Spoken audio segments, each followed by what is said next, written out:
আর আমদাদা 2-3 দিন ধরে কি হয়েছে, কাম করতেছে না, কামাই গিয়ে না। কি রে রবুল, কি কস? কামাই গেতেছে না তোর? 2 দিন ধরে কামাই গেতেছে না দেখতেছি। আবার কি কস? ওখানে কাম করতেছি, ময়দানে কাম করতেছি। ভালো করে বান। সারাদিনই খালি কাম খাস। বিয়ে করে দেবে, বিয়ে করে দে না, খালি কাম খাস। তারপর কাম করবো কি?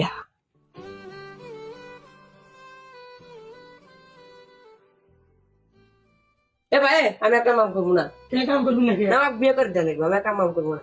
তোর বিয়ের বয়স হয়ে যেতে। না না, আমি আর কাম করবো না, আমাকে বিয়ে দেওয়া লাগবে না, আমি কাম করবো না, আমাকে বিয়ে দিয়ে লাগবে। তোর বিয়ের বয়স হয় নাই তো। না হলো, আমি কাম করবো না, আমাকে বিয়ে দেওয়া লাগবে, আমি তাই যাই। আচ্ছা তুই বান, তাকে বিয়ে দিয়ে দেবো। বন্ধু থেকে আমি কত কাজ করতেছি, তুই কাজ কর, তাড়াতাড়ি কাজ কর। আর আমদাদা বিয়ের কথা শুনছে, কত দুয়ারে জন্য আনতেছি।